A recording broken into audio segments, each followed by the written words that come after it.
রমজান মাসে আপনারা ফিতরা দেন তো? মুসলমানরা ফিতরা দেয়? আচ্ছা, ফিতরা দেওয়া ওয়াজিব কখন? ঈদের চাঁদ দেখা থেকে নিয়ে ঈদের মাঠে নামাজ পড়া পর্যন্ত, এই টাইমের ভিতরে আপনার ফিতরা দেওয়া ওয়াজিব। ভালো করে বুঝুন, প্রশ্নটা বুঝুন আগে। ঈদের চাঁদ দেখা থেকে নিয়ে ঈদের মাঠে যাওয়া পর্যন্ত এই টাইমের ভিতরে আপনার ফিতরা দেওয়া ওয়াজিব। তা ঈদের চাঁদ ধরুন আপনাদের এখানে উঠলো সন্ধ্যে 6টায়, আর আপনাদের এখানে ঈদের নামাজ কটায় হয়? জাস্ট একটা বলুন না। 8টায়। তাহলে কালকে সন্ধ্যে, আজকে সন্ধ্যে 6টা থেকে নিয়ে কালকের সকাল 8টার মধ্যে আপনাকে ফিতরা দিতে হবে, তাই তো? এটা ওয়াজিব। আপনি 20 রমজান ফিতরা দিলেন কি করে? আপনার তো এখন ফিতরা ওয়াজিবই হয়নি।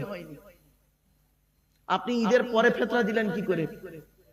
আপনার তো ফিতরার টাইম তো ওইটা। বেতেরের নামাজের টাইম কখন? বেতেরের নামাজ পর্যন্ত মুসলমানরা বেতের নামাজ বোঝে। বেতেরের নামাজের টাইম কখন? এশার নামাজের পরে। এশার নামাজের আগে বেতেরের নামাজ চলে? তাহলে এশার নামাজের আগে বেতেরের নামাজ পড়লেন কি করে? হবে না তো। তাহলে আপনি ফিতরা ওয়াজিব হয়েছে কখন? ঈদের চাঁদ দেখা থেকে নিয়ে আর ঈদের মাঠে যাওয়া পর্যন্ত, এই টাইমের ভিতরে ফিতরা ওয়াজিব।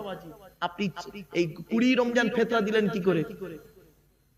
ব্যাস, এই প্রশ্নটা এখন হয়েছে কি, আমি টাইটেলের ছেলেদের, মানে মাস্টার ডিগ্রি টাইটেল এমএম তখন ছিল এমএম, তো এমএম এর ছেলেদের পড়াতে পড়াতে আমি এই মশলাটা আলোচনা করে, একটা কোরআনের আলোচনা করতে করতে আর হাদিসের একটা আলোচনা করতে করতে, আর এই আলোচনা ফট করে এসছে আর এই বলে ফেলেছি।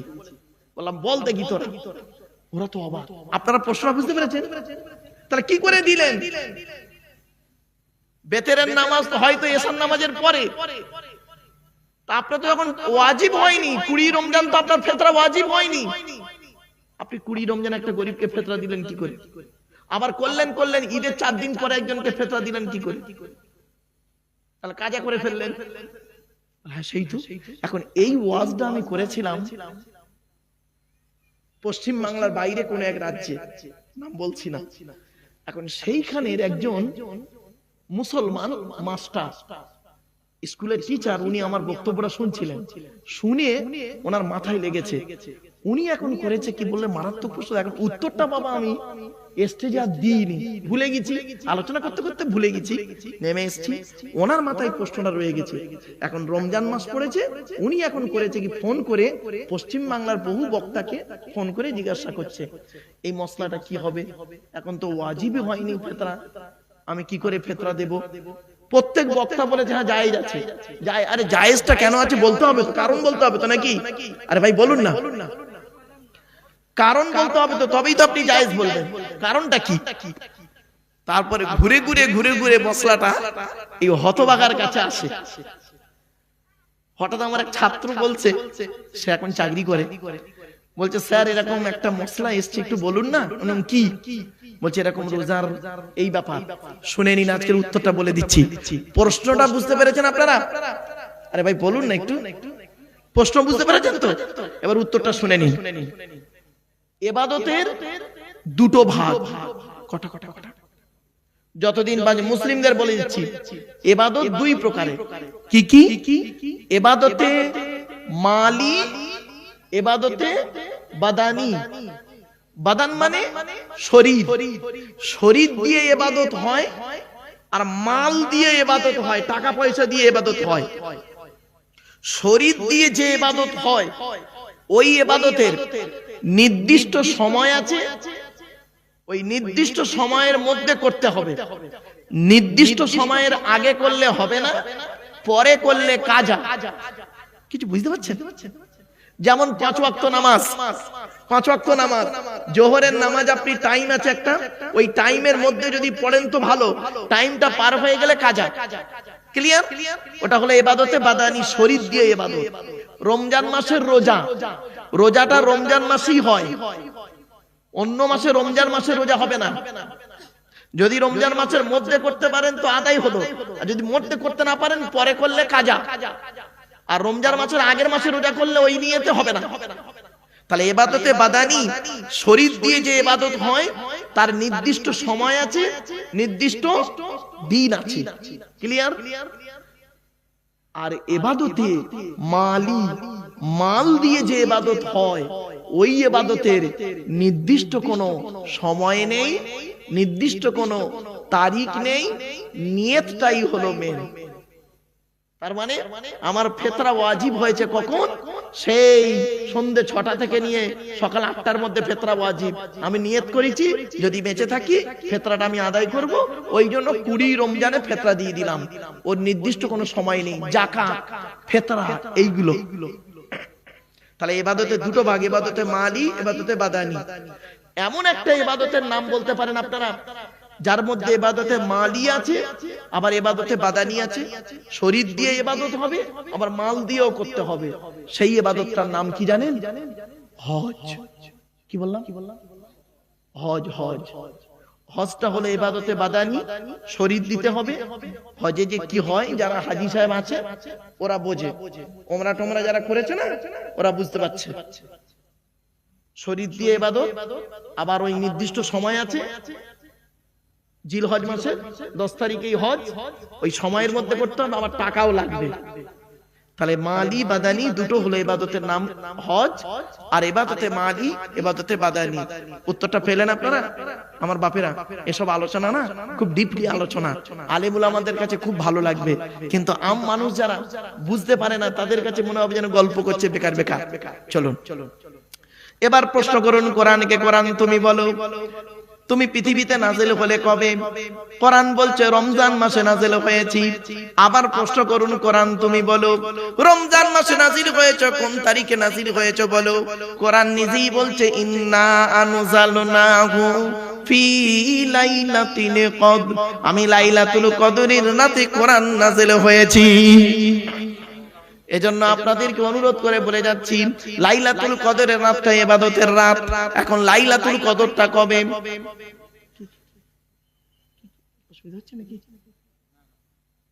শেষ করে দেবো নাকি বাবা? আচ্ছা টাইম আছে হাতে? আচ্ছা ঠিক আছে। আসলে কি জানেন, খুব সমস্যায় পড়ি অনেক সময় তো বাবা। হ্যাঁ দাঁড়ান, আচ্ছা হাতে টাইম আমার অসুবিধে নেই বাবা, আমার হাতে টাইম এখন আলহামদুলিল্লাহ অনেক যথেষ্ট টাইম আছে। আপনাদের নিয়ে আমার টেনশন, আমার কোনো নিজস্ব টেনশন নেই। জি আমার বাপেরা আসেন, একটু করে বোঝার চেষ্টা করুন। আমি চেষ্টা করবো, I shall try my best. আমি চেষ্টা করবো আমার ভালোটা আপনাদের কাছে তুলে ধরতে পারবো। চলেন এবারে আসছি, কোরআনকে প্রশ্ন করাও। কোরআন তুমি বলো, তুমি কাদের জন্য এসেছো? কোরআন বলছে হুদাল লিন্নাস ওয়া বাইয়িনাতিম মিনাল হুদা ওয়াল ফুরকান। আমি কোরআন মানুষের হেদায়েতের জন্য এসেছি। আমি ওই স্যারকে বলছি, স্যার কোরআন এসেছে মানুষের হেদায়েতের জন্য, মানুষকে সঠিক পথে চালনা করানোর জন্য কোরআন। আপনি কি মানব জাতির মধ্যে নয়? অবশ্যই। তাহলে আপনারা এই কোরআন থেকে শিক্ষা নিতে হবে। আজকে আমাদের আরেকটি কথা জানার দরকার আছে, সেটি হলো সৃষ্টিকর্তা পৃথিবীর মানুষকে সঠিক পথে চালনা করানোর জন্য যুগে যুগে নবী এবং রাসূল পাঠিয়েছেন। পৃথিবীতে নবী এসেছেন কটা? অগণিত নবী এসেছেন, সংখ্যা একটা ধরা হয় 1,24,000। রাসূল এসেছেন কটা? 313 অথবা 315 জন রাসূল এসেছেন। এবারে আমরা জানবো আমাদের সৃষ্টিকর্তার নাম হলো আল্লাহ। আলোচনার শুরুতেই আপনাদেরকে আরো একটি কথা বলে নেব।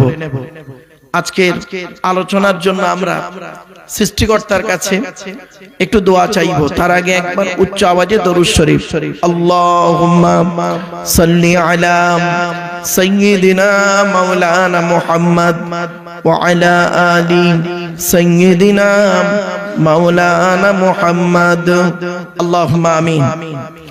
ربنا ظلمنا أنفسنا وإن لم تغفر لنا وترحمنا لنكونن من الخاسرين ربي زدني علما ربي ارحمهما كما ربياني صغيرا রব্বুল আলামিন সন্ধ্যা থেকে নিয়ে এখন পর্যন্ত বহু আলিম উলামা ওয়াজ ও নসিহত করেছেন। আমি অধম গুনাহগার, তেমন তো কিছুই জানি না, আমার নিজস্ব বলার কোনো ক্ষমতাই নেই। সুবহানাকা লা ইলমা লানা ইল্লা মা আল্লামতানা ইন্নাকা আনতাল আলিমুল হাকিম। রব্বুল আলামিন যা কিছু বলাবেন, শোনাবেন, পড়াবেন, আল্লাহ আমাদের আমল করার তৌফিক দান করুন। খাস করে মাবুদ, দূর দূরান্ত থেকে যে সমস্ত বাবাজিরা, যুবক ভাইরা, স্নেহের কচি কচি বাচ্চারা, মা বোনেরা রাতের আরামকে হারাম করে দিয়ে, মূল্যবান সময়কে ব্যর্থ দিয়ে, আরামের বিছানাকে ত্যাগ করে দিয়ে পবিত্র কোরআনুল কারীমের মাহফিল, হাদিসের মাহফিল, ইজমা কিয়াসের মাহফিল শোনার জন্য চাতক পাখির ন্যায় ছুটে এসেছেন, আসছেন এবং আসবেন। কিয়ামতের দিন, মুসিবতের সময় এ মাহফিলকে আমাদের সকলে নাজাতের ওসিলা বানায় দেবেন। রব্বুল আলামিন যে সমস্ত ব্যক্তিরা আমাদের আত্মীয়রা কবরবাসী হয়ে গেছে, কবরস্থ হয়ে আছেন, তাদের উপর আযাবকে মাফ করে দিন আল্লাহ। রব্বুল আলামিন যারা পৃথিবীতে জীবিত আছেন, অসুস্থ আছেন, তাদের সুস্থতা দান করুন মাবুদ। জলসা কমিটির সভাপতি, সেক্রেটারি, ক্যাশিয়ার কমিটি, বক্তা, শ্রোতা, হালাল মাল থেকে তাবারুক আল্লাহ আপনি কবুল করে নিন। ওগো দয়াময়, কোরআন, হাদিস, ইজমা কিয়াস থেকে সঠিক কথাগুলি মুখ থেকে বলিয়ে নেবেন, বক্তা শ্রোতাকে আমল করার তৌফিক দেবেন। রব্বিশ রাহ লি সাদরি ওয়া ইয়াসসির লি আমরি ওয়াহলুল উকদাতাম মিন লিসানি ইয়াফকাহু কওলি। আল্লাহুম্মা ইন্না নাসআলুকা ইলমান নাফিয়া ওয়া আমালান মুতাকাব্বালা ওয়া রিজকান হাসানা ওয়া হালালান তাইয়্যিবা। اللهم إني أعوذ بك من الهم والحزن وأعوذ بك من العجز والكسل وأعوذ بك من الجبن والبخل وأعوذ بك من غلبة الدين وقهر الرجال. ربنا تقبل منا صلاتنا ودعاءنا وتلاوتنا ونصيحتنا كلها بوسيلة حبيبك سيد المرسلين. سبحان ربك رب العزة عما يصفون وسلام على المرسلين والحمد لله رب العالمين. واجعل آخر كلامنا عند الموت لا إله إلا الله محمد رسول الله صلى الله عليه وسلم. Sadr Jalsa, in the name of Allah, the most merciful, most beneficent, peace be to Allah, Lord of the world. Shanam Dhanno, সুনির্বাচিত মহামান্য আজকের মাহফিলের সভাপতি সাহেব, আমন্ত্রিত উলামা হযরত, দিন দরদি, ইসলাম দরদি, মুমিন মুত্তাকি মুসলমান, সালেহ নেককার আল্লাহওয়ালা বাবাজিরা, আমার যুবক ভাইরা, স্নেহের কচি কচি বাচ্চারা, পর্দার অন্তরালে পর্দানসীনা ধার্মিকা, স্নেহময়ী মমতাময়ী আমার মা ও বোনেরা, তার সাথে জানাই আমার আওয়াজ শ্রবণকারী মুসলিম অমুসলিম সমস্ত জাতির মানুষেরা, মহান আল্লাহ পাকের দরবারে শুকরিয়া আদায় করি যে রব্বুল আলামিন আমাকে আপনাকে বসিয়েছেন সেই মাগরিবের নামাজের পর থেকে নিয়ে কিছুক্ষণ কোরআন, হাদিস, ইজমা কিয়াসের কথাগুলি শোনার, বোঝার, আমল করার উদ্দেশ্য নিয়ে যিনি আমাদেরকে বসিয়েছেন সেই পরওয়ারদিগার বিনিয়াজের দরবারে প্রাণ খুলে ভক্তি ভরে উচ্চ আওয়াজে একবার শুকরিয়া আদায় করি, বলুন আলহামদুলিল্লাহ। একটু আমার সাথে সাথে বলুন সুবহানাল্লাহি ওয়া বিহামদিহি সুবহানাল্লাহিল আযীম। এটি হলো বুখারী শরীফের শেষ হাদিস। আর বুখারী শরীফের প্রথম হাদিস হলো ইন্নামাল আমালু বিন্নিয়াত। এর বাংলা অর্থ হচ্ছে প্রত্যেকটা কাজ তার নিয়তের উপরে নির্ভর করে। তাই এতগুলো জ্ঞানী গুণী বুদ্ধিজীবী মানুষ আপনারা এসেছেন, আপনাদের অন্তরে একটা নিয়ত বা উদ্দেশ্য আছে। আমি অধম আব্দুল্লাহিল মারুফ, তেমন ইলম নেই, তেমন জ্ঞান নেই। আল্লাহ পাক আমাকে এখানে আনিয়েছেন, আমারও অন্তরে একটা নিয়ত বা উদ্দেশ্য আছে। আমার নিয়তটা আপনারা কেউ জানেন না, আপনাদের নিয়তটা আমিও জানি না। সুতরাং উভয়ের নিয়ত যিনি জানেন তিনি কে? আল্লাহ। ইন্নাল্লাহা আলিমুম বিযাতিস সুদূর, নিশ্চয়ই আল্লাহ রাব্বুল আলামিন বান্দার অন্তরের খবর সবই রাখেন। তাই আজকের এখানে যা কিছু আলোচনা হবে আপনাদের মাঝে আমার মাঝে, আজকের আলোচনার সাক্ষী থাকবে কে? আল্লাহ। আল্লাহু শাহীদুম বাইনি ওয়া বাইনাকুম, আপনাদের মাঝে আমার মাঝে আজকে আলোচনার সাক্ষী রাখলাম সৃষ্টিকর্তা আল্লাহ পাককে। এবারে আসছি আলোচনার বিষয়বস্তু সম্পর্কে। কিসের উপরে আজকের আলোচনা হবে? আজকের আমি সৃষ্টিকর্তা সম্পর্কে আপনাদের কাছে আলোচনা রাখবো ইনশাআল্লাহ। 2 নাম্বার, সৃষ্টিকর্তা যুগে যুগে নবী পাঠিয়েছেন, নবীদের আলোচনা রাখবো ইনশাআল্লাহ। 3 নাম্বার, সৃষ্টিকর্তা আমাদেরকে পাঠিয়েছেন ইবাদত করার জন্য, তার আরাধনা উপাসনা করার জন্য, সঠিক পথে চলার জন্য আমাদের আলোচনা রাখবো ইনশাআল্লাহ। 3টে বিষয়। 4র্থ বিষয় হলো ভাতৃত্ববোধ, সামাজিক আলোচনা কিছু আমি রাখবো আপনাদের কাছে। বাস্তব জীবন থেকে কিছু নেগেটিভ এবং পজিটিভ কথাবার্তাগুলো কোরআন হাদিসের আলোকে তোলার চেষ্টা করব ভাব। 5ম বিষয়টি হলো এই যে মাসটা চলছে রজব মাস, অর্থাৎ আপনারা জানেন শবে মেরাজ বলে একটা শব্দ আপনারা শুনেছেন। আল্লাহর নবী 621 খ্রিস্টাব্দে রজব মাসে 27 তারিখে নবী আল্লাহর সঙ্গে আল্লাহর হুকুমে দিদার করতে গিয়েছিলেন। জান্নাত দেখেছিলেন, জাহান্নামও দেখেছিলেন। আল্লাহ দেখালেন জান্নাতে কি কি দেখলেন, জাহান্নামায় কি কি দেখলেন, এবং বাস্তব জীবন থেকে সেগুলোর কতটা মিল, সেগুলো নিয়ে একটু আপনাদের কাছে তুলে ধরবো। পরিশেষে বলি, আলোচনা করতে করতে ভাষাগত দিক থেকে ত্রুটি হলে একটু ক্ষমার চোখে দেখবেন, কেননা আজকে আমার আলোচনাটা হবে হিন্দু মুসলিম সমন্বয়। খারাপ সেন্স কিন্তু নেবেন না। আমি বক্তব্য করতে করতে কখনো বলবো জল, কখনো বলবো পানি, এটা নিয়ে দ্বন্দ্ব করবেন না। কখনো বলবো কাকা, কখনো বলবো চাচা, এটা নিয়ে ঝগড়া করবেন না, ঠিক আছে? একটু মাথায় রাখুন। কখনো বলবো মাংস, কখনো বলবো গোস্ত, এটা নিয়ে তর্ক বিতর্কে লিপ্ত হবেন না, অনুরোধ করলাম। কারণ কিছু কিছু ভাষা আছে মুসলিমরা বুঝবে তাড়াতাড়ি, অমুসলিম সনাতন ধর্মের ভাইয়েরা অত তাড়াতাড়ি বুঝতে পারবে না। যেমন দুটো শব্দ বলি, সাহাবী, সাহাবী যদি বলি নবীর সাহাবী, আপনি বুঝে ফেললেন। কিন্তু একজন অমুসলিম ভাই সাহাবী শব্দটা কিন্তু বুঝতে পারবে না, তাকে তার জন্য ব্যবহার করতে হবে আমাকে নবীর সঙ্গী, টপ করে বুঝে নেবে। কিছু বুঝতে পারছেন? যেমন একটা শব্দ বলি পাড়া, 10 নম্বর পাড়া, 20 নম্বর পাড়া যে বলছি, পাড়া শব্দটা আপনারা মুসলিমরা বুঝবেন, আমার সনাতন ধর্মের ভাইয়েরা পাড়া শব্দটা বুঝতে পারবে না, ওদের জন্য ব্যবহার করতে হবে খণ্ড। কোরআনের 10 নম্বর খণ্ডে এত নাম্বার পৃষ্ঠার এত নাম্বার লাইনে ইত্যাদি। আগেই বলে নিলাম, খারাপ সেন্স কিন্তু নেবেন না। স্থান কাল পাত্র ভেদে কথা বলতে হয়। কোরআনে আছে লিকুল্লি নাবাইন মুস্তাকার, প্রত্যেকটা খবরের নির্দিষ্ট একটা সংবাদের নির্দিষ্ট একটা স্থান কাল পাত্র ভেদে কথা বলতে হয়, একে বলে মুক্তাজায়ে হাল। আরেকটা কথা বলি, আজ আমি আপনাদেরকে সৃষ্টিকর্তার পথে, সৃষ্টিকর্তার দিকে ডাকবো। কখনো সৃষ্টিকর্তা বলবো, কখনো আল্লাহ বলবো, কখনো দয়ালু দয়াবান বলবো। খারাপ সেন্স নেবেন না, সবই আল্লাহর নাম। সৃষ্টিকর্তার আরবি হলো খালিক, আল্লাহর একটি নাম। আমি যদি খালিক শব্দটা কম ইউজ করে যদি বলি সৃষ্টিকর্তা, আপনি খারাপ সেন্স নেবেন না। আমি আরবিটাকে বাংলায় ট্রান্সলেট করে বললাম। এই জিনিসগুলো আগে ব্রেন থেকে ঠিক সাজিয়ে নিন, তবে আমার আলোচনা বুঝতে সুবিধা হবে।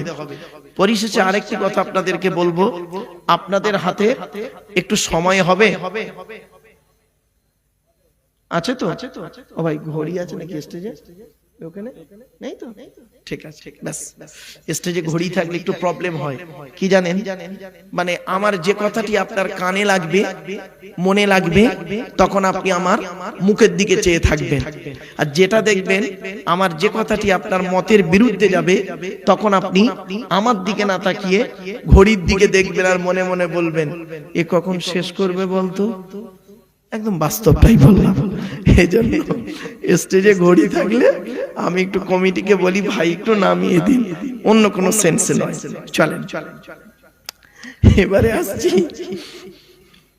আচ্ছা, টেনে টেনে বলছি না বলে অসুবিধা হচ্ছে, হ্যাঁ, মালটা একটু গরম হয়ে যাক, তারপরে টেনে টুনে দিচ্ছি, চিন্তার কোনো কারণ নেই।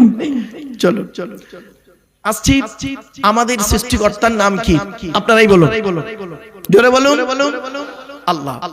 এখন আমাদের জানতে হবে আল্লাহর পরিচয়। আল্লাহর পরিচয় হলো চারটে। কটা? চারটে। শুনে নিন, হিন্দু মুসলিম সকলকেই বলছি, সৃষ্টিকর্তার পরিচয় হলো চারটে। আজকে আমি বলে দিচ্ছি, কোরআনে আছে। আপনি যার মধ্যে এই চারটি জিনিস একসঙ্গে পাবেন, তাকে সৃষ্টিকর্তা বলে মেনে নেবেন। সেটা কোনো ব্যক্তি বস্তু হতে পারে, যার মধ্যে এই চারটে পাবেন তাকে সৃষ্টিকর্তা বলে মানবেন। চারটে কি কি? চলুন। আরবের মানুষেরা একদিন প্রফেট মুহাম্মদ সাল্লাল্লাহু আলাইহি সাল্লামকে প্রশ্ন করলো, কি হে মুহাম্মদ, তবে এই প্রসঙ্গে একটা কথা বলি। হযরত মুহাম্মদ সাল্লাল্লাহু আলাইহি সাল্লামের জীবনে যত সাহাবী ছিলেন, সঙ্গী ছিলেন, সাহাবীরা নবীকে প্রশ্ন করেছেন মোট 17টা। 17টা প্রশ্ন নবীর সাহাবীরা নবীকে করেছেন, আর বাকি প্রশ্ন করেছেন অমুসলিমরা। এটা মাথায় রাখুন। তো এই একটি অমুসলিমদের প্রশ্ন। কি প্রশ্ন? হে মুহাম্মদ সাল্লাল্লাহু আলাইহি ওয়াসাল্লাম, তোমার আল্লাহ খায় কি? তোমার আল্লাহর স্ত্রী কয়জন? তোমার আল্লাহর ছেলে মেয়ে কয়জন? বা তোমার আল্লাহকে কে জন্ম দিয়েছে? ইত্যাদি ইত্যাদি প্রশ্ন। তোমার আল্লাহর সমকক্ষ কি আছে বলো। তো হযরত মুহাম্মদ সাল্লাল্লাহু আলাইহি ওয়াসাল্লাম ব্যক্তি হিসেবে ছিলেন অত্যন্ত ভদ্র, কথা কম বলতেন এবং চুপচাপ থাকতে ভালোবাসতেন নবীজি। আর যখনই কোনো কথা বলতেন, যতটুকু বলতেন টু দি পয়েন্টে বলতেন, আর অল্প কথায় বিস্তারিত মানে হতো। এজন্য নবীর একটা নাম হলো জাওয়ামিউল কালিম। কি বললাম বাবা, একটু বলে। জাওয়ামিউল কালিম নবীকে বলা হয়েছে। যাই হোক, তো নবীজি চুপ করে আছেন। এমত অবস্থায় সৃষ্টিকর্তা জিবরাইল নামক দূতকে, ভালো করে শুনে নিন, আমার বক্তব্য বুঝতে গেলে তিনটে জিনিস লাগবে। একটু বোঝার ক্ষমতা থাকতে হবে, ধৈর্য দিতে লাগবে, আর সময় দিতে হবে। তিনটে জিনিস লাগবে। সৃষ্টিকর্তা বলছেন, সঙ্গে সঙ্গে সৃষ্টিকর্তা করলেন কি? জিবরাইল নামক দূতকে পাঠালেন। দূতকে পাঠিয়ে বললেন, জিবরাইল তুমি চলে যাও, প্রফেট মুহাম্মদ সাল্লাল্লাহু আলাইহি ওয়াসাল্লামকে বলে দাও কি আমার পরিচয় হলো চারটে। কি কি? এক নাম্বার, নবী তুমি বলো হুয়া জমির শান, হুয়াল্লাহু আহাদ, সে সৃষ্টিকর্তা হলেন একক। দুই নাম্বার, আল্লাহুস সামাদ, সৃষ্টিকর্তা হলেন অমুখপেক্ষী। সৃষ্টিকর্তা কারোর মুখপেক্ষী নন, সারা পৃথিবী তার মুখপেক্ষী।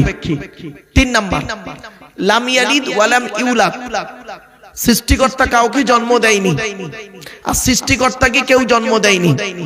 সৃষ্টিকর্তাকে যদি কেউ জন্ম দেয় তাহলে সেও তো সৃষ্টিকর্তা হবে। চার নাম্বার, ওয়ালাম ইয়াকুল লাহু কুফুয়ান আহাদ, সৃষ্টিকর্তার সমকক্ষ কেহই নেই। ব্যাস, এই চারটি জিনিস আপনি পৃথিবীতে যার মধ্যে পাবেন তাকে আপনারা সৃষ্টিকর্তা বলে মেনে নেবেন, সে ব্যক্তি বস্তু যাই হোক। এক নাম্বার, চলুন দেখি, কোন ব্যক্তিকে যদি আমরা সৃষ্টিকর্তা বলি, কোন বস্তুকে যদি সৃষ্টিকর্তা বলি, তাহলে তার মধ্যে চারটে জিনিস আছে কিনা দেখুন। ডন্ট মাইন্ড, তার মধ্যে চারটে জিনিস আছে কিনা দেখুন। এক নাম্বার, কি তিনি কি একক? দুই নাম্বার, তিনি কি কারোর মুখপেক্ষী নন? ধরুন একজন ব্যক্তিকে আমি সৃষ্টিকর্তা বললাম, সেই ব্যক্তি কি কারোর মুখাপেক্ষী নন? আমি ছোটবেলায় আমার মায়ের মুখাপেক্ষী ছিলাম, মা কখন দুধ দেবে তবে আমি খাবো, নইলে কেঁদিছি। আমি যখন বড় হলাম আমার ছেলে মেয়ে আমার মুখাপেক্ষী, বাপের ইনকাম যতক্ষণ না হচ্ছে আমার খাবো কি করে? কিছু বুঝতে পারছেন? তাহলে কোন ব্যক্তি সৃষ্টিকর্তা হতে পারলো। 2 নাম্বার পয়েন্ট কেটে গেল। 3 নাম্বারটা দেখি, সৃষ্টিকর্তা বলছেন, আল্লাহ বলছেন আমার সৃষ্টিকর্তা হতে গেলে 3 নাম্বার পয়েন্ট আছে কি দেখ, লাম ইয়ালিদ ওয়া লাম ইউলাদ। সৃষ্টিকর্তা কাউকে জন্ম দেয়নি, সৃষ্টিকর্তাকেও কেউ জন্ম দেয়নি। চলুন দেখি। আচ্ছা, আমাকে কেউ জন্ম দেয়নি, আমি আমার বাপের পৃষ্ঠ হতে মায়ের পেটে থেকে এসেছি, আর আমি কাউকে জন্ম দিইনি। আমি আমার স্ত্রীর সঙ্গে সম্পর্ক রেখে কি করেছি, আমি সন্তান জন্ম দিয়েছি। তাহলে এ হলো না, সৃষ্টিকর্তা হতে গেলে কাউকে জন্ম দেবে না, তা কাউকেও জন্ম দেবে না। 3 নাম্বারটা বাদ হয়ে গেল। 4 নাম্বারটা কি হচ্ছে দেখি, ওয়ালাম ইয়াকুল লাহু কুফুয়ান আহাদ। সৃষ্টিকর্তার সমকক্ষ কেউই নেই। আচ্ছা ভাই বলুন, স্টেজে যারা বসে আছেন এরা কি আমার সমকক্ষ নয়? আমি ব্যক্তি হিসেবে একজন মেল, মেল মানে পুরুষ, আমি একজন পুরুষ, নাকি পুরুষ তো নাকি ভাই বলুন, নাকি হিজড়ে? হ্যাঁ পুরুষ ভাই, পুরুষ, ছেলে মেয়ে আছে। যাই হোক, একটু হাসি চলে মাঝে মাঝে বলি কারণ মাইন্ডটাকে ফ্রি করার জন্য। তো আমি একজন পুরুষ, আমার পাশে যে ভাই বসে আছে ইনি কি পুরুষ। ওনার দেহের মধ্যে যা যা আছে আমার দেহের মধ্যে তাই তাই আছে। তবে 3টে জিনিস সৃষ্টিকর্তা আলাদা করেছেন, পরে বলে দিচ্ছি। দেহের মধ্যে 3টে জিনিস আলাদা, পরে বলে দিচ্ছি, দাঁড়ান। তাহলে আমার সমকক্ষ রয়েছে, তাহলে আমি সৃষ্টিকর্তা হতে পারলাম না। তাহলে সৃষ্টিকর্তা হতে গেলে 4টে পয়েন্ট।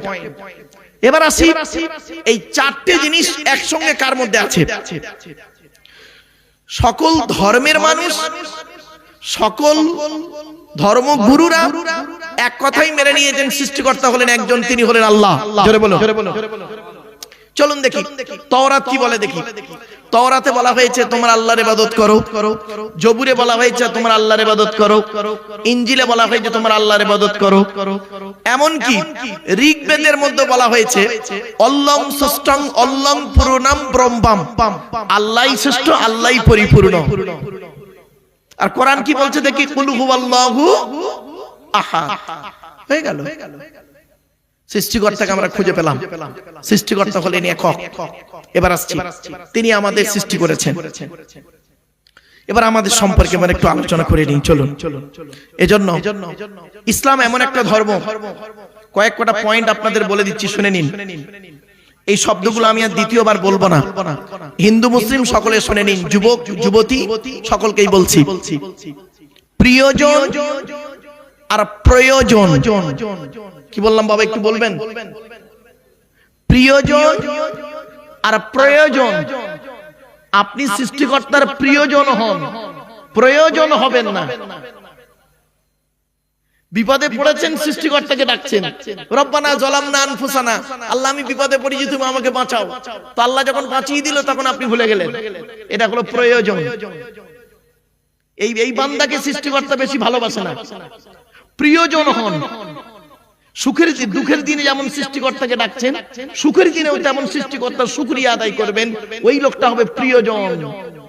কিছু বুঝতে পারছেন না? বুঝতে পারেননি?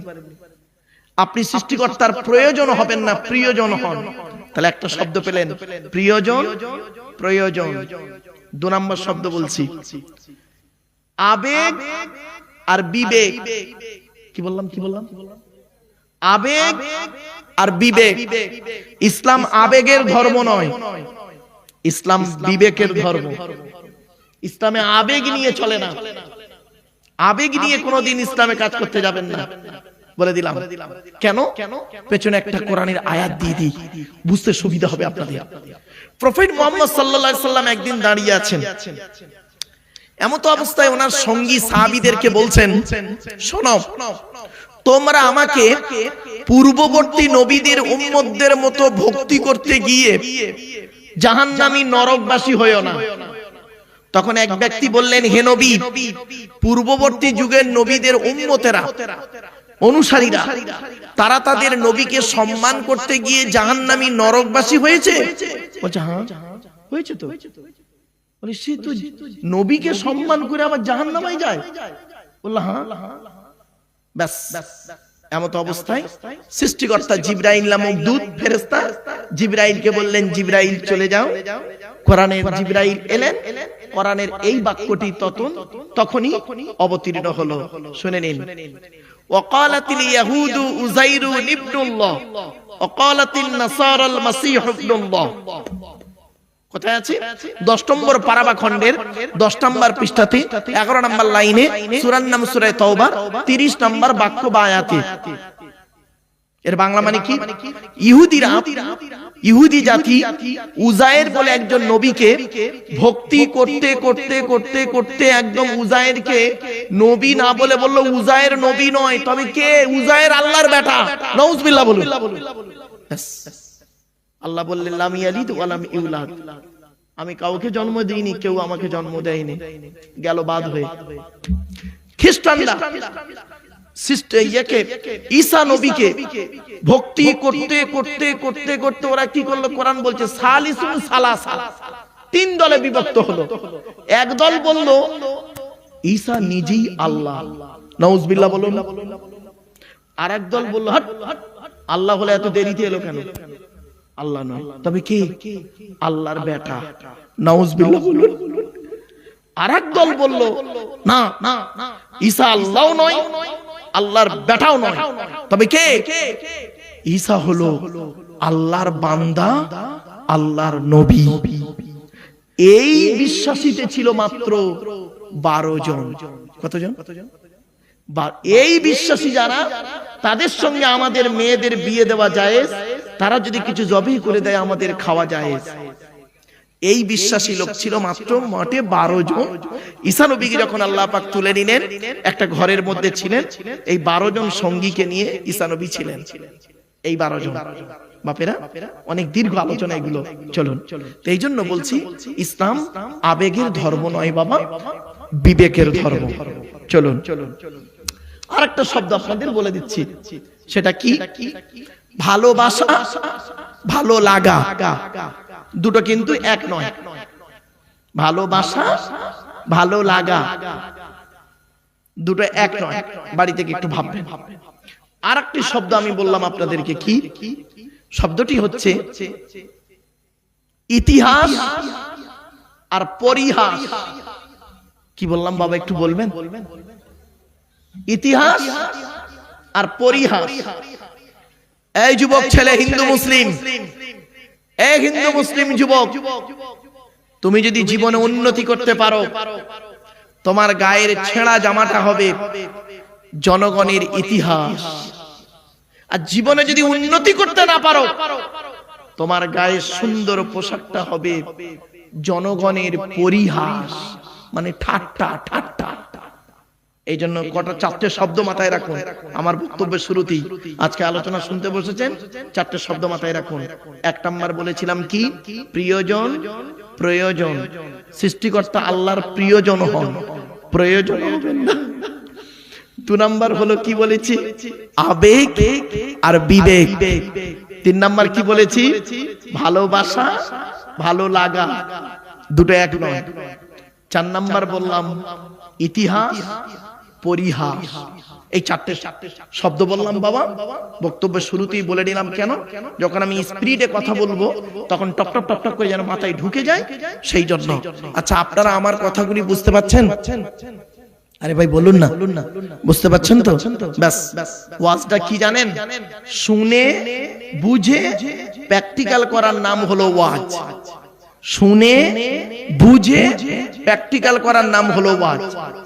আমি বলবো, আপনি শুনবেন, শোনার পর আপনি বুঝবেন, বোঝার পরে প্র্যাকটিক্যাল করুন। যদি মনে হয় করুন, লাভ হবে, লস হবে না। ইসলামে দুটো জিনিস আছে। কি? Guide book, গাইডা। ইসলাম দুটো জিনিস দিয়েছে আপনাকে।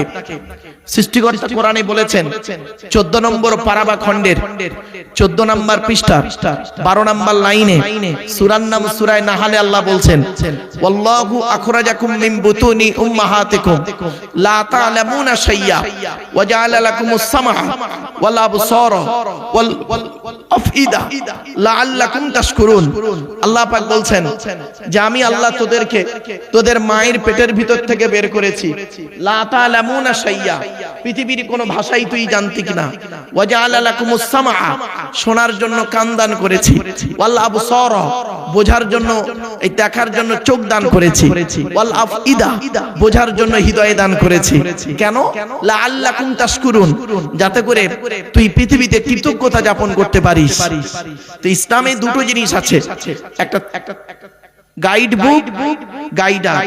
ইসলামে গাইড বুকটার নাম হলো কোরআন, আমার হাতেই আছে, আর গাইডারটার নাম হলো মুহাম্মদ সাল্লাল্লাহু আলাইহি সাল্লাম। আমরা গাইড বুকটাকে ফলো করিনি, গাইডারটাকেও ফলো করিনি, এই জন্যই আমরা মরেছি। শুনে নিন, মুসলমান, কিছু মুসলমান সমস্যায় পড়েছে কেন জানেন? দুটো কারণে। কিছু মুসলমান সমস্যায় পড়েছে দুটো কারণে, না জেনে আর ভুল জেনে। কি বললাম ভাই? না জেনে আর ভুল জেনে সমস্যায় পড়েছে কিছু মুসলমান। বাড়ি থেকে একটু ভাববেন কথাটা, হয়তো শুনতে কেমন কেমন লাগলো, বাড়ি থেকে ভাববেন। চলো চলো, ইসলামে আরো দুটো জিনিস আছে। কি?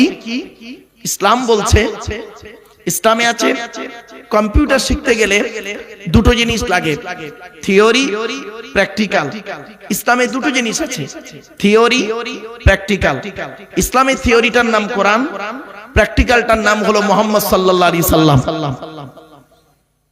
ইসলামে বলা হয়েছে, কোরআনে বলা হয়েছে নামাজ কায়েম করো। কিভাবে নামাজ পড়বেন? প্র্যাকটিক্যালটা মুহাম্মদ সাল্লাল্লাহু আলাইহি ওয়াসাল্লাম করে দেখিয়ে গেলেন। কোরআনে বলা হয়েছে রোজা রাখো, কিভাবে রাখবেন? প্র্যাকটিক্যাল করে মুহাম্মদ সাল্লাল্লাহু আলাইহি ওয়াসাল্লাম দেখিয়ে গেলেন। কোরআনে বলা হয়েছে মানুষের সঙ্গে ভালো আচরণ করো, কিভাবে করবেন? প্র্যাকটিক্যাল করে মুহাম্মদ সাল্লাল্লাহু আলাইহি ওয়াসাল্লাম দেখিয়ে গেলেন। কোরআনে বলা হয়েছে ভালো কাজের আদেশ করো, কিভাবে করবেন? প্র্যাকটিক্যাল করে দেখিয়ে গেলেন মুহাম্মদ সাল্লাল্লাহু আলাইহি ওয়াসাল্লাম। এই জন্য মুহাম্মদ সাল্লাল্লাহু আলাইহি সাল্লাম পৃথিবী ছাড়ার আগে তিনি বলেছিলেন, তারাকতু ফীকুম আমরাইনি লাম তাদিল্লু মা তামাসসাকতুম বিহিমা কিতাবাল্লাহ ওয়া সুন্নাত রাসূলিহি। আমি মুহাম্মদ সাল্লাল্লাহু আলাইহি ওয়াসাল্লাম তোদের ছেড়ে চলে যাচ্ছি, যাবার সময় দুটো জিনিস রেখে যাচ্ছি। এক হলো কোরআন, যেটা আমার উপরে নাজিল হয়েছে, আর দুই হলো সুন্নাহ, হাদিসগুলো রেখে গেলাম। যতদিন পর্যন্ত তোরা এই কোরআন আর হাদিস আঁকড়ে ধরে থাকবি, ততদিন তোরা কোনোদিন পথভ্রষ্ট হবি না। জোরে বলুন সুবহানাল্লাহ। আমরা কোরআনকেও ফলো করিনি, হাদিসগুলো, সুন্নাহগুলোকে আমরা আমল করিনি। সেই জন্য আজ আমাদের অবস্থা খুব করুণ জায়গায় দাঁড়িয়ে গেছে। এজন্য অনুরোধ করছি, কোরআন মোতাবেক জীবন যাপন করুন, হাদিস মোতাবেক, সুন্নাহ মোতাবেক জীবন যাপন করুন। আসছি, সৃষ্টিকর্তা যুগে যুগে নবী পাঠিয়েছেন। আমার সামনে যে কিতাবটি আছে, কিতাবটি হলো কোরআনের বাণী, কোরআন আল্লাহর বাণী। কোরআন, কোরআনের পরিচয়টা কি? কোরআন আল্লাহর তরফ থেকে জিবরাইলের মাধ্যমে হযরত মুহাম্মদ সাল্লাল্লাহু আলাইহি ওয়াসাল্লামের উপরে আরবের মক্কা নগরের নিকটবর্তী একটি গুহা, গুহাটির নাম হলো হেরা। হেরা নামক গুহাটি 610 খ্রিস্টাব্দে 1 ফেব্রুয়ারি সোমবার কোরআনের প্রথম আয়াত নাযিল হলো। ইকরা, রিড, পড়ো পড়ো পড়ো। এই কোরআনে আছে 82 জায়গায় বিভিন্ন অ্যাঙ্গেলে নামাজের কথা, আর 92 জায়গায় আছে লেখাপড়ার কথা। এই কোরআনে আছে 250 রকমের হারাম, এই কোরআনে আছে 250 রকমের হালাল। এই কোরআনে আছে সবর বা ধৈর্য শব্দটা 104 জায়গায়। কয় জায়গায়? 104 জায়গায় আছে ধৈর্য শব্দটা। আপনি কি ধৈর্য ধারণ করেছেন? সামান্য আপনি সন্ধ্যা 7টার সময় বসেছেন, আর এখন বাজে ধরুন 10টা, 10:30, এতেই আপনি ধৈর্য হারিয়ে ফেলেছেন। আর ওদিকে যদি হেয়ারিং এ ডেকেছে, এসআইআর এর হেয়ারিং এ গিয়েছে, সকাল 7টায় গিয়ে দাঁড়িয়ে আছে, বেলা 3টে বেজে গেছে, তখন ওর হেয়ারিং হচ্ছে না, ওখানে দাঁড়িয়ে আছে ঘন্টার পর ঘন্টা। এই জন্য আপনাদের বলি, কোরআনে আছে 104 জায়গায় আছে ধৈর্যের কথা, ধৈর্যের পরিচয় একটু দিন। চলুন এগিয়ে যাচ্ছি। এই কোরআনের ভিতরে কি আছে? 30টা পারা, 540টা রুকু, 114টা সূরা, 14 থেকে 15 খানা সাজদা, 7টা মনজিল, 8 থেকে 12 খানা সাক্তা, 6666টা আয়াত, কেউ বলেছেন 6236টা আয়াত, 3,23,215টা অক্ষর।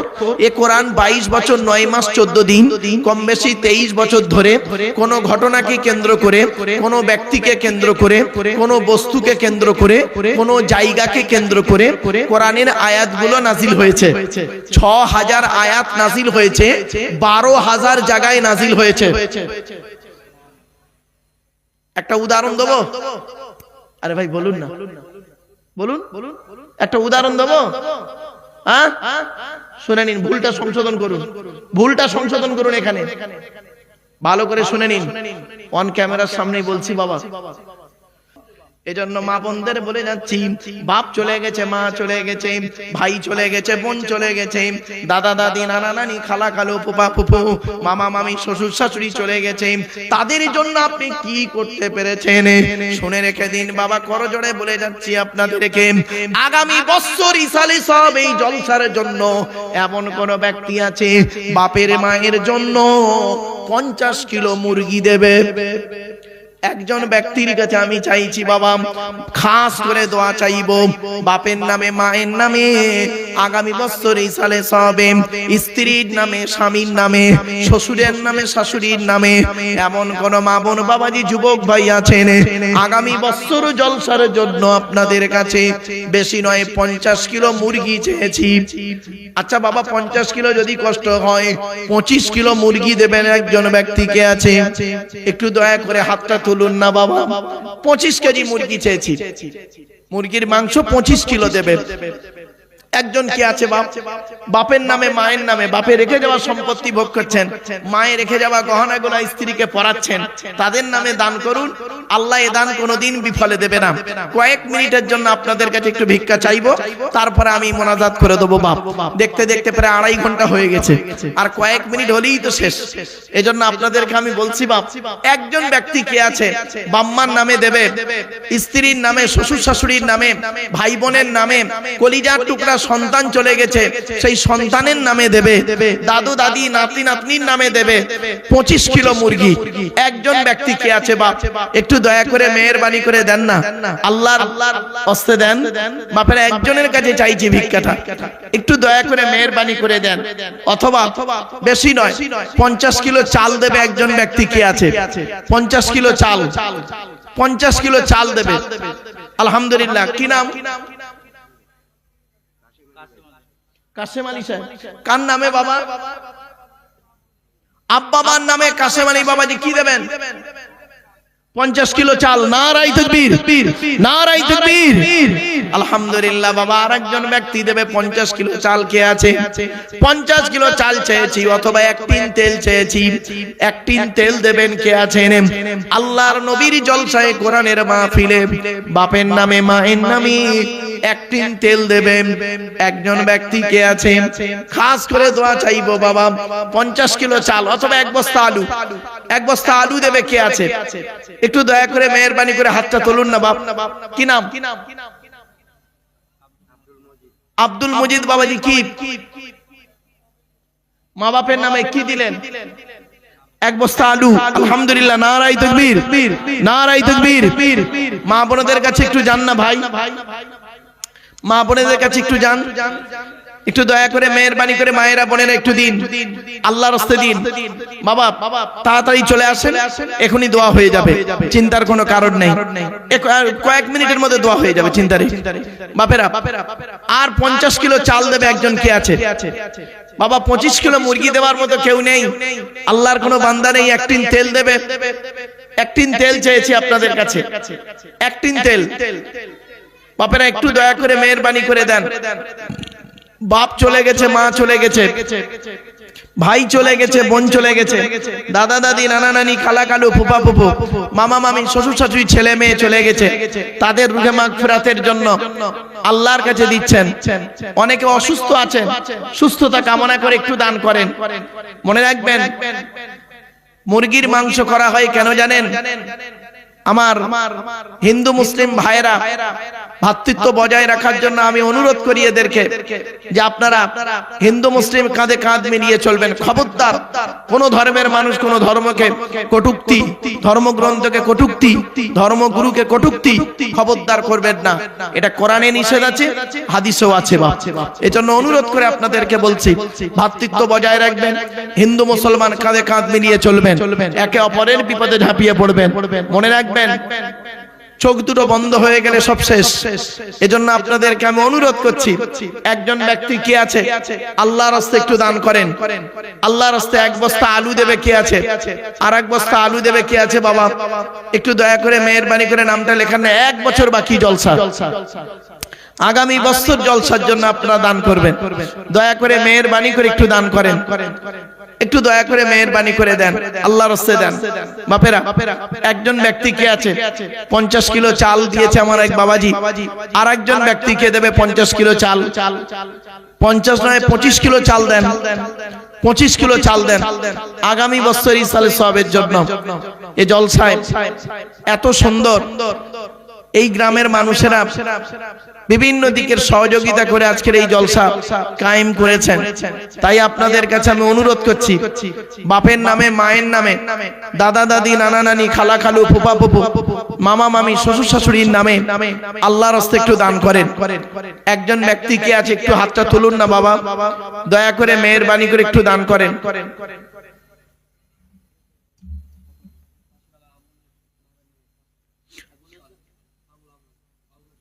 আবুল হোসেন 500 টাকা দিয়েছে, আলহামদুলিল্লাহ।